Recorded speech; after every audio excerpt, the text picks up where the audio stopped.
தங்கம் விலை சவரனுக்கு 1760 ரூபாய் அதிகரித்து புதிய உச்சத்தை தொட்டுள்ளது.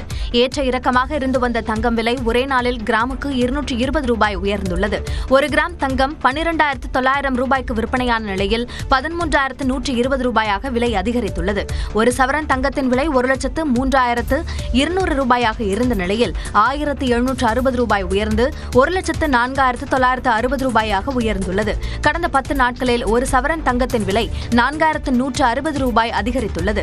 வெள்ளி விலையும் புதிய உச்சத்தை எட்டியுள்ளது. ஒரு கிராம் வெள்ளியின் விலை 12 ரூபாய் அதிகரித்து 287 ரூபாய்க்கு விற்பனை செய்யப்படுகிறது. ஒரு கிலோ வெள்ளியின் விலை 2,87,000 ரூபாய்க்கு விற்பனையாகிறது.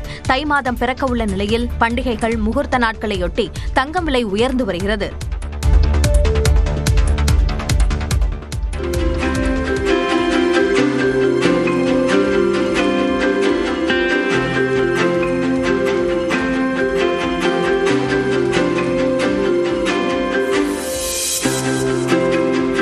கொடைக்கானலில் நடைபெற்ற கண்காட்சியில் இடம்பெற்ற இந்த கார்கள் மற்றும் இருசக்கர வாகனங்களை சுற்றுலா பயணிகள் ஆர்வத்துடன் கண்டு ரசித்தனர். திண்டுக்கல் மாவட்டம் கொடைக்கானல் அரசு விளையாட்டு மைதானத்தில் முதல் முறையாக பழமையான கார்கள் கண்காட்சி நடைபெற்றது. இதில் 60க்கும் மேற்பட்ட கார்கள் இடம்பெற்றன. குறிப்பாக 1936ஆம் ஆண்டு உற்பத்தி செய்யப்பட்ட ஆஸ்டன் கார், 1954ஆம் ஆண்டு உருவாக்கப்பட்ட வில்லீஸ் ரக ஜீப்புகள், கார்கள் வருவதற்கு முன்பாக பயன்பாட்டில் இருந்த சேரட் வண்டி உள்ளிட்டவை இடம்பெற்றன.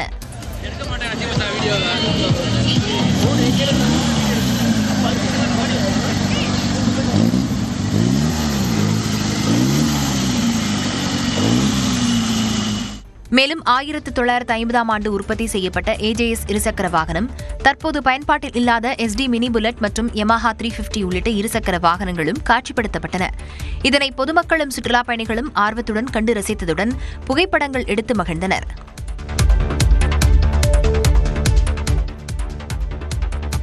சென்னை தீவுத்திடலில் தமிழ்நாடு சுற்றுலா வளர்ச்சிக் கழகம் சார்பில் 50வது ஆண்டு பொன்விழா சுற்றுலா மற்றும் தொழில் பொருட்காட்சி தொடங்கப்பட்டுள்ளது. இதனை அமைச்சர்கள் மா. சுப்பிரமணியன், சேகர்பாபு, ராஜேந்திரன் ஆகியோர் துவக்கி வைத்தனர். பொருட்காட்சியில் காவல்துறை, விளையாட்டுத்துறை உள்ளிட்ட பல்வேறு துறைகள் சார்பில் 43 அரங்குகள் அமைக்கப்பட்டுள்ளன. 80 சிறிய கடைகளும் 14 தனியார் அரங்குகளும் உள்ளன. டெல்லி அப்பளம், பஜ்ஜி, காலிஃபிளவர் பக்கோடா, ஐஸ்கிரீம், கரும்பு சாறு, பானிபூரி, பால்கோவா, சோளா பூரி போன்றவற்றுக்கு சிற்றுண்டி உணவகங்களும் பொருட்காட்சியில் இடம்பெற்றுள்ளன. சுமார் 80,000 சதுர அடி பரப்பளவில் பொழுதுபோக்கு வளாகம் அமைக்கப்பட்டுள்ளது. இதில் சிறுவர் முதல் பெரியவர்கள் வரை விளையாடி மகிழ விளையாட்டு சாதனங்கள் உள்ளன. 70 நாட்கள் வரை பொருட்காட்சி நடைபெறும் என தெரிவிக்கப்பட்டுள்ளது.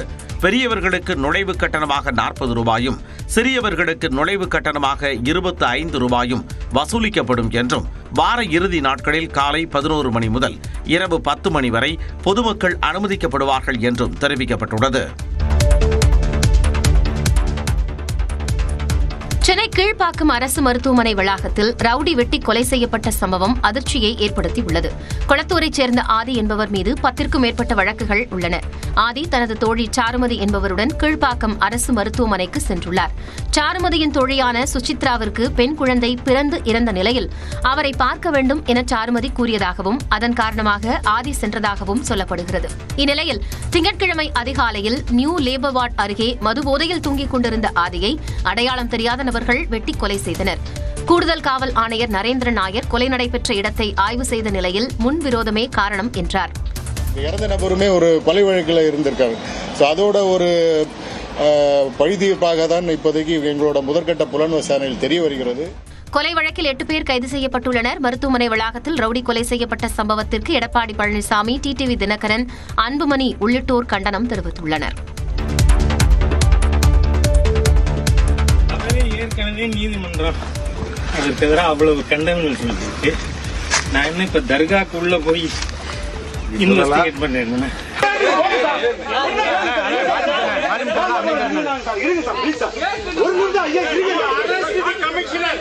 திருப்பரங்குன்றம் மலை மீது உள்ள கல்லத்தி மரத்தில் தரிசனம் செய்ய சென்ற பாஜக மூத்த தலைவர் H. ராஜாவுக்கும் காவல்துறைக்கும் இடையே தள்ளுமுள்ளு ஏற்பட்ட காட்சிகளே இவை. திருப்பரங்குன்றம் மலையில் உள்ள தூணில் தீபம் ஏற்றுவது தொடர்பாக சர்ச்சை நீடித்து வருகிறது. சுப்பிரமணிய சுவாமி கோயில் மலை மீது உள்ள காசி விஸ்வநாதர் கோயிலில் சாமி தரிசனம் செய்வதற்காக வந்த H. ராஜா கல்லத்தி மரத்தில் தரிசனம் செய்வதற்காக மேலே சென்றார். அப்போது காவல்துறையினர் அனுமதி மறுத்ததால் வாக்குவாதம் ஏற்பட்டது.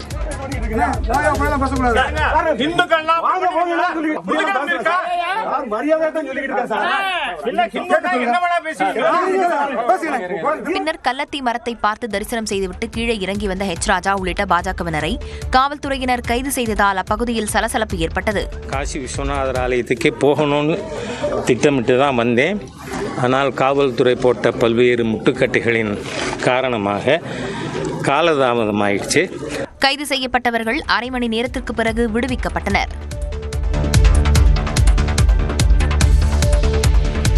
தூய்மை பணியாளர்கள் சென்னை மாநகராட்சியின் கீழ் பணியமர்த்தப்படுவார்கள் என அமைச்சர் சேகர் பாபு தெரிவித்துள்ளார்.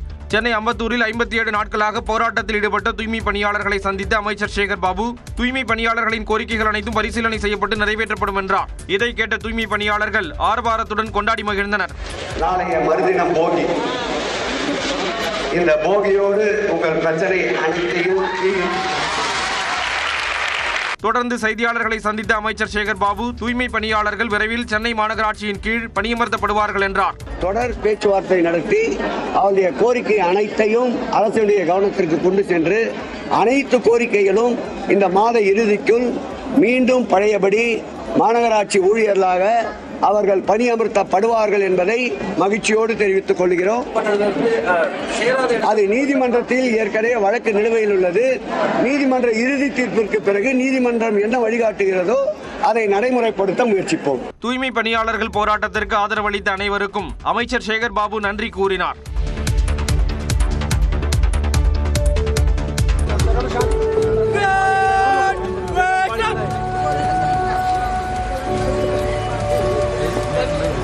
தனது குழந்தை பிறப்பதற்கு 1 மணி நேரத்திற்கு முன்பாக விபத்தில் உயிரிழந்த ராணுவ வீரருக்கு ஸ்ட்ரெச்சரில் அவருடைய மனைவி அஞ்சலி செலுத்திய துயரமான காட்சிகள் தான் இவை.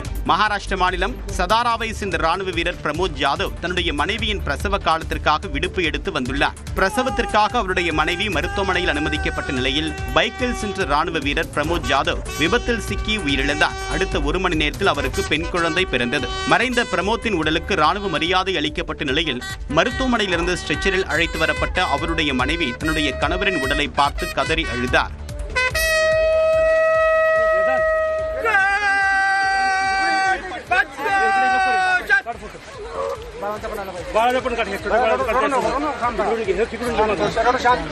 பிறந்து 8 மணி நேரமே ஆன பச்சிளம் குழந்தையும் தந்தையின் இறுதிச் சடங்கிற்கு கொண்டு வரப்பட்டு பிரியா விடை கொடுத்தது அங்கிருந்தவர்களை கலங்க வைத்தது. மேற்குவங்க மாநிலத்தில் சுகாதாரத்துறை பணியாளர்கள் 2 பேருக்கு நிபா வைரஸ் தாக்குதல் உறுதி செய்யப்பட்டுள்ள நிலையில் நோய் பரவல் தடுப்பு நடவடிக்கைகள் தீவிரப்படுத்தப்பட்டுள்ளன. வௌவால் அல்லது பன்றி மூலமாக பரவும் நிபா வைரஸ் மனிதர்களுக்கு அச்சுறுத்தலை ஏற்படுத்தி வருகின்றன. இந்நிலையில் மேற்கு வங்க மாநிலத்தின் வடக்கு 24 பர்கானாஸ் மாவட்டத்தில் உள்ள மருத்துவமனையில் பணியாற்றி வந்த 2 பேருக்கு நிபா வைரஸ் தொற்று இருப்பது உறுதிப்படுத்தப்பட்டுள்ளது. இதனைத் தொடர்ந்து இருவரும் தனிமைப்படுத்தப்பட்டு சிகிச்சை பெற்று வருகின்றனர். மேற்கு வங்கத்தில் 2007ஆம் ஆண்டுக்கு பிறகு நிபா வைரஸ் தாக்குதல் உறுதி செய்யப்பட்டுள்ளது. அவர்களுக்கு நிபா வைரஸ் பரவியது எப்படி என்பது குறித்து சுகாதாரத்துறையினர் ஆய்வு செய்து வருகின்றனர். மேலும் நோய் பரவல் தடுப்பு நடவடிக்கைகள் தீவிரப்படுத்தப்பட்டுள்ளன. மாநில முதலமைச்சர் மம்தா பானர்ஜியை தொலைபேசியில் தொடர்பு கொண்ட மத்திய சுகாதாரத்துறை அமைச்சர் ஜே.பி. நட்டா தேவையான உதவிகளை மத்திய அரசு செய்யும் என்று உறுதியளித்தார். மேலும் மாநில அரசுக்கு தேவையான உதவிகளை வழங்கவும் தடுப்பு நடவடிக்கைகளை மேற்கொள்ளவும் வல்லுநர் குழுவை மத்திய அரசு அனுப்பி வைத்துள்ளது.